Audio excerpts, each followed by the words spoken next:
Gracias, presidente. Voy a ubicarme aquí solo para no incomodar al congresista Mulder y no porque necesariamente vaya solamente a hacer cuestionamientos a esta ley. Pero antes de empezar, quisiera pedirles a los señores magistrados y a usted, señor presidente, que sea indulgente con el tiempo. No los voy a fatigar, pero sí creo que es importante que se escuche la opinión de la Defensoría del Pueblo y tal vez estos primeros 5 minutos no me sean suficientes, pero tampoco me voy a extender demasiado. Quisiera iniciar esta intervención señalando lo siguiente. He escuchado, he tenido que cambiar, a la luz de las intervenciones, he tenido que cambiar esta intervención. He escuchado al señor procurador decir que el objeto de la ley es prohibir contratar a los medios de comunicación privados con el Estado. Y eso no es exacto. Eso no es exacto porque basta leer la ley para darse cuenta que el objetivo de la norma es regular la contratación, establecer una mejor eficiencia en la contratación de la publicidad estatal y además evitar la propaganda. Ese es el objetivo de la ley. Que lo consiga o no, ese es otro tema. Ese es otro asunto. Pero el objetivo de la ley no es prohibir que se contrate con los medios de comunicación. Tan es así que la propia norma lo permite, como lo veremos más adelante.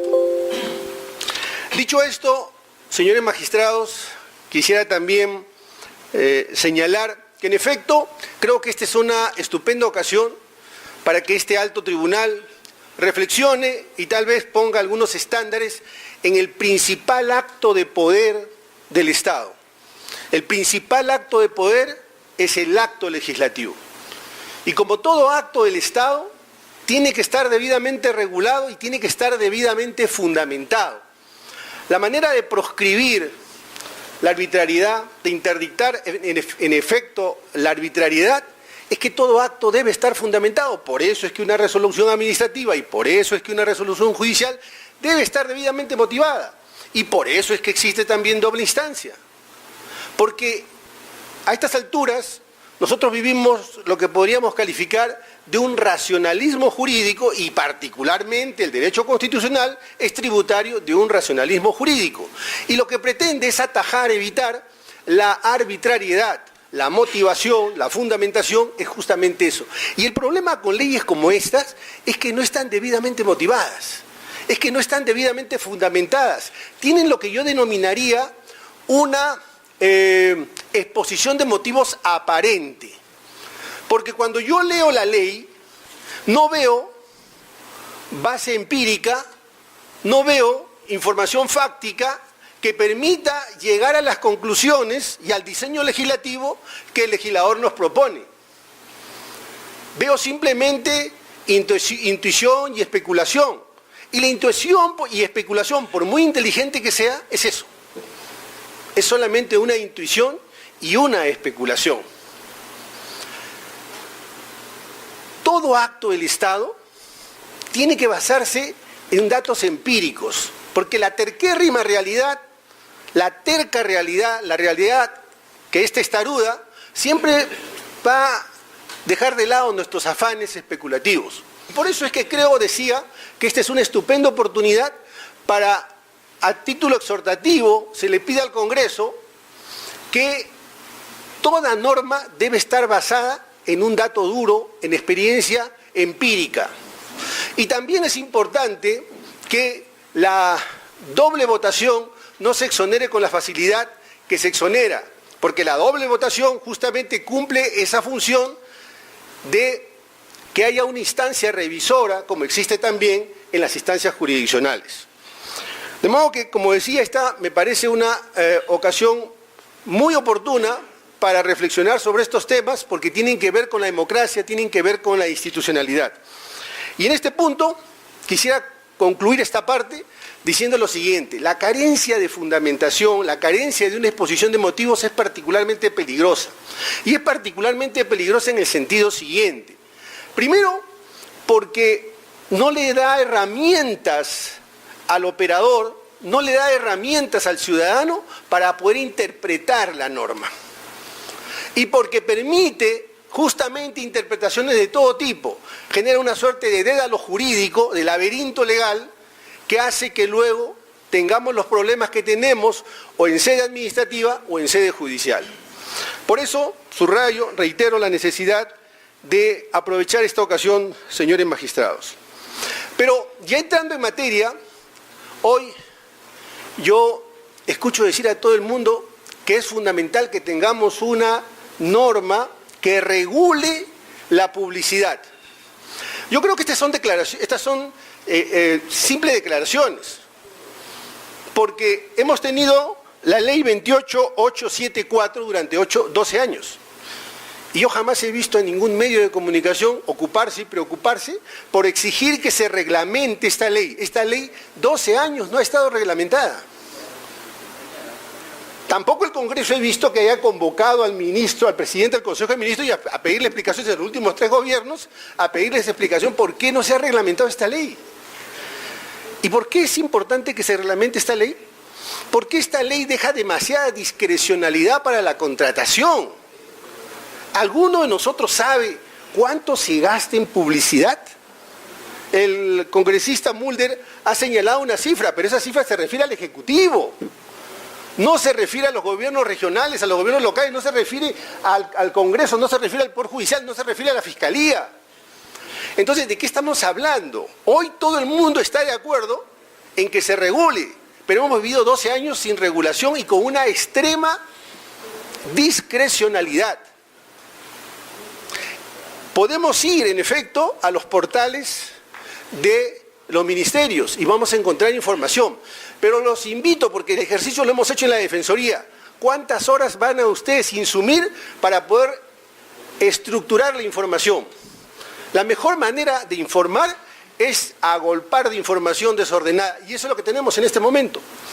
Por eso es que la Defensoría en este punto considera que es fundamental que exista una norma que regule la publicidad estatal de otra manera, con determinados estándares y que sea integral, que involucre a todos los entes estatales. Entrando en la misma norma,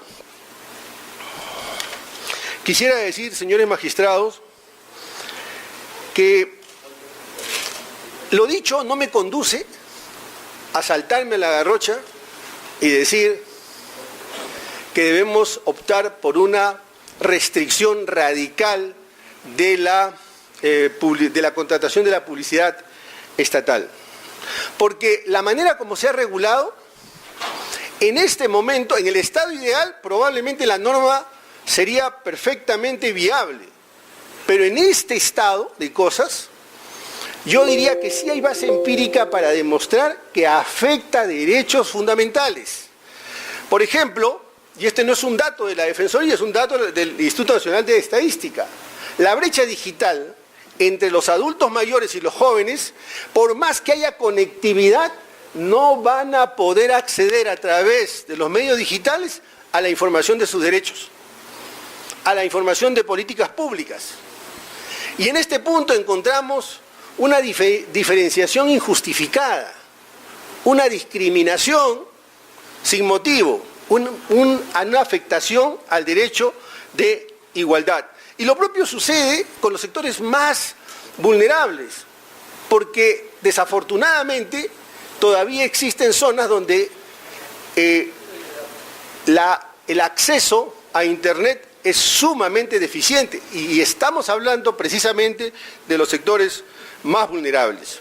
Pero este no es el único punto en el que la norma claudica.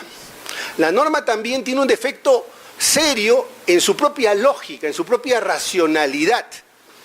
Porque la norma plantea que excepcionalmente se podrá contratar para efectos de la educación electoral. Bueno, ¿qué quiere decir esto? Querría decir que sí se puede contratar para informar cuándo van a ser las elecciones, que se puede informar sobre el voto preferencial, que se puede informar dónde nos toca votar, pero no se puede informar cuándo empiezan las clases, pero no se puede hacer una campaña cívica o de integridad en determinados sectores, pero no se puede informar sobre las políticas de combate hacia la violencia de la mujer, y un largo etcétera. Y ojo, no estoy aquí para defender los derechos de los medios de comunicación, porque acabo de decir que ellos han tenido oportunidad para contribuir y proponer que se regule esta ley, como en su hora propusieron y demandaron que se regule otras leyes que no estaban reguladas, y sin embargo nunca lo hicieron. De manera que aquí todo el mundo está salpicado de culpa. El legislativo, el ejecutivo, los propios medios de comunicación.